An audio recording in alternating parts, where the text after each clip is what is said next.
2024 A level 43 වෙනි ගාන මේ ගාන කියනවා තිරසට ආනතිය තීටා වූ ආනත්තලයක ඉහළ අර්ධය සුමට වන අතර පහළ අර්ධය රළු වේ. තලයේ මුදුනේ සිට නිසලතාවෙන් ගමන් අරඹන කුට්ටියක් පහළට ලිස්සා ගොත් තලයේ පාමුලදී නැවත නිසල වේ. තලයේ පහළ අර්ධය හා කුට්ටිය අතර ගරස් සංගුණකයේ මියුදෙනු ලබන්නේ. මේ අහන්න තිරසට ආනත් තලයක් තියෙනවා තීටා කෝණයක් ආනත්. ඒකෙන් භාගයක් රළුයි භාගයක් සුමටයි. මේ අර්ධය සුමටයි මේ අර්ධය රළුයි. හරිද? දැන් කියනවා මුදුනේ සිට නිශ්චලතාවයෙන් මේ කුට්ටියක් අතාරිනු. පාමුලදී ආයි නිශ්චල වෙනවා. ඈ? ඔව් ඔව්. නැවත නිසල වේ. අපෙන් අහනවා තලයේ පහළ අර්ධය සහ කුට්ටිය අතර ගතික ඝර්ෂණ සංගුණ. මෙන්න මේකේ ගතික ඝර්ෂණ සංගුණක තමයි ආගෙන් අහන්නේ. දැන් ඝර්ෂණ සංගුණක අහනව නම් ඔයාලට තේරෙන්න ඕන එකම ක්‍රමයයි තියෙන්නේ F = μr. එතකොට ඔයාලට තේරෙනවා මෙහෙම යද්දි මේක යද්දි බර සිරස්ස පහළට ක්‍රියාත්මක වෙනවා mg. අනිවාර්යෙන් අභිලම්බ ප්‍රතික්‍රියාව මෙහෙම එන්නේ මේ කෝණය තීටා නම් මෙහෙට තියෙන සංරචකයක් මොකද්ද? mg cos theta. මෙහෙට තියෙන සංරචකය mg sin theta. හරිද? දැන් ඔයා දන්නෝ මෙහෙම ගමන් කරාට මෙහෙට ගමන් කිරිල්ලක් නැහැ.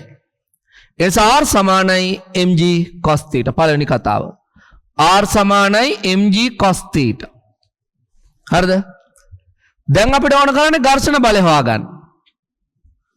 අපිට දීලා තියෙන දත්තය තමයි මෙතනින් පටන් ගත්ත එක මෙතනට නතර වෙලා ආයම. එනවා තේරෙන්න ඕන මෙතෙන්දි විභව ශක්තියක් තිබ්බා.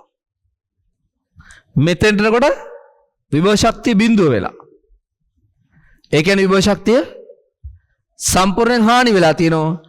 චාලක ශක්තියක් ලැබිලත් නැහැ. එහෙනම් ඔයාලට තේරෙනවා ඒ ශක්තිය හානිලා තියෙන මොකක් වුණේද? මෙන්න මේ වෙන්නේ. තේරුම් ගත්තකින්ද?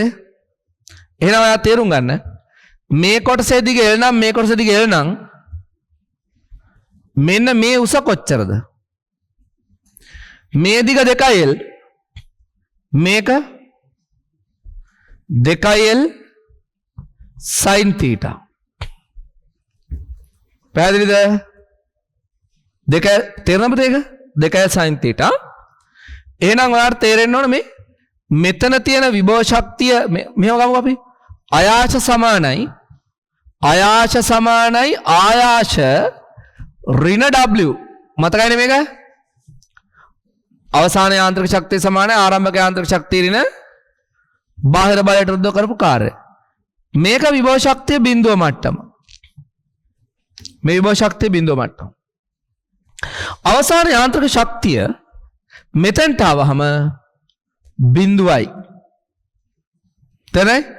ආරම්භක යාන්ත්‍රික ශක්තිය ඇයි මෙතන චාලක ශක්තියත් බිඳුවයි විභව ශක්තියත් බිඳුවයි. මෙතන චාලක ශක්තිය බිඳුවයි විභව ශක්තිය තියෙනවා mg වාරයක් h. තේරෙයි? h කියන්නේ 2L sin theta. ඔව් ඇත්ත. ඔව් ඇත්ත. එතකොට ඍණ බාහිර බලයට විරුද්ධව කරපු කාර්ය කොහොමද ගන්නෙ? බාහිර බලය මොකද්ද? ඝර්ෂණ බලය. බලය වරක් බලයට විරුද්ධව ගිය දුර. බලය ඝර්ෂණ බලය. බලයට විරුද්ධව ගියපු දුර L. තේරුම් ගත්තද? දැන් මේක මෙහෙගෙන ආවා. F සමානයි F වරක් L සමානයි 2 mgl sin theta. බුදු අම්මෝ ඔව් LL කැපියයි ඈ F සමානයි 2 mg sin theta. දැන් දාන්න තියෙ F සමානයි μr ඝර්ෂණ සංගුණ හොයන්න ඕන.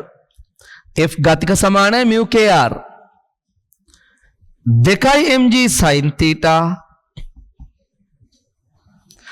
සමානයි μ වාරයක් R කියන්නේ mg cos theta. මෙන්න mg කැපෙනවා. මොකදන්නේ mu කියන කෙනවා 2යි tan theta. mu කියන කෙනවා 2යි sin බෙදීම cos කියන්නේ tan. හරිද බලන්න.